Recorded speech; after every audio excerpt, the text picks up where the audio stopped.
So it's not very often that a simple image gets the same recognition as the renowned Mona Lisa by Van Gogh. So according to the article, The Search for Charbot, the image that I'm about to show you has been known as the first world's third world Mona Lisa. So today I'm going to educate you on the highly acclaimed image called Afghan Girl. This is the photo. So I've always been fascinated with how a simple image can hold so many meanings and so many hidden words and messages, even though it's just an image of a girl staring into the camera. It reveals so much more. So I'm here today to educate you on the individual depicted in the photo, the political importance of the photo, and the legacy that it left on the world. So first I'm going to talk about the individual that's in the photo. So in the article, A Life Revealed, the girl in the National Geographic 1985 cover is known as Charbot Gula. She was first known as Afghan Girl. She was born in 1972 during the time of the Soviet war with Afghanistan, and at the time of the picture she was living as a refugee in a camp in Pakistan. Her photographer's name was Steve McCurry. So the image was very emblematic, and of course the eyes are the most striking part of the picture. She was a student in a Nasir Bab refugee camp in 1984 at the time the photo was taken. And according to the CNN article, Gula, she's now 40 years old, she lives in Pakistan, and her photographer, Steve McCurry, spent 17 years searching for her to try and put a name to the face of the picture. Next, I'm going to talk about the political importance of the photo. The photo was taken at the time of a really harsh war going on with Soviet Russia. In the late 1900s, Soviet Russia was at a very harsh war with Afghanistan, and it caused many people in Afghanistan to flee to other countries. And Pakistan, being right next to Afghanistan, was the place where most of the refugees went. So in the National Geographic article, when the photographers traveled to Pakistan to photograph the refugees, this photo was not expected to be taken and to have such high importance. In Pakistan, for miles and miles, there was only a sea of tents filled with refugees that all came from Afghanistan because the war pushed them out of their home country. Gula was just a child when she was caught in the middle of the war, and her family was at great stress because of how harsh the war was. Her family died in the war, and not long after that is when she fled to Afghanistan by herself. She crossed the mountains by foot, and then this photo was taken.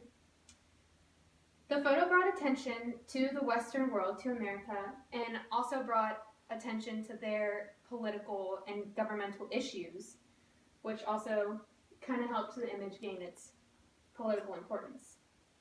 Last, I'm going to talk about the legacy that the image has left on the Western world. Her photographer, Steve McCurry, found her 17 years after this photo was taken, but in a way that he didn't suspect to find her. At the time, she was living in Pakistan. She was married with 3 kids.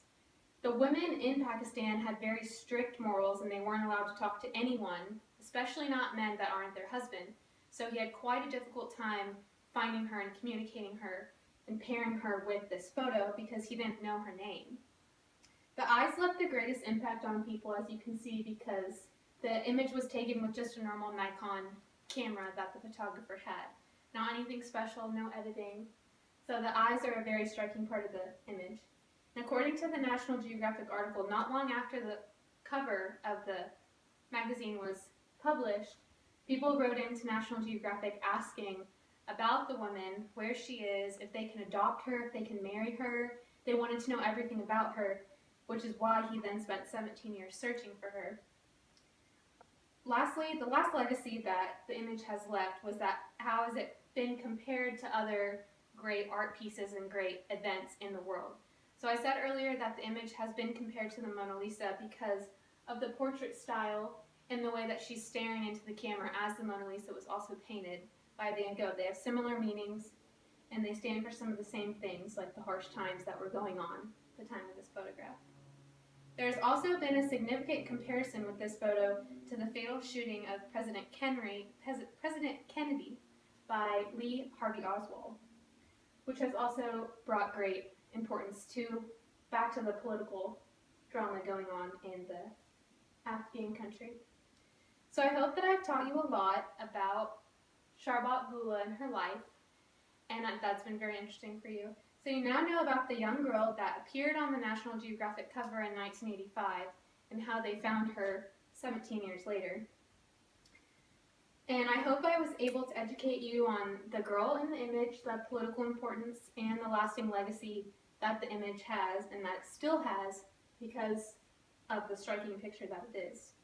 The image leaves a great legacy on the Western world, and I think that it always will. So, is there any questions from my audience? Yes. How did the photographer find her out of all the women in the refugee camp that had similar features to her?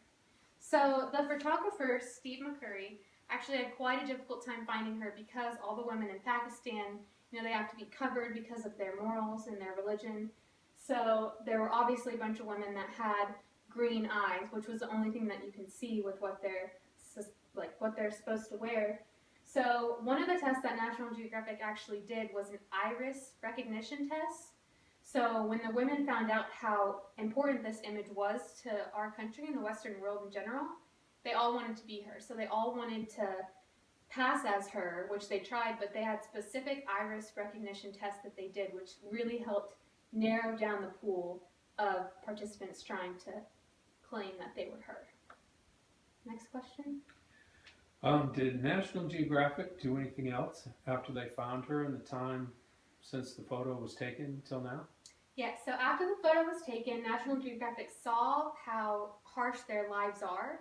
They actually reached out, tried to get her and her family to move to the United States, but they were pretty happy with where they were living. But National Geographic did set up this fund called the Afghan Girls Fund, which has helped further young girls' education in Afghanistan and Pakistan, give them the chance to actually get an education because there's not many opportunities there.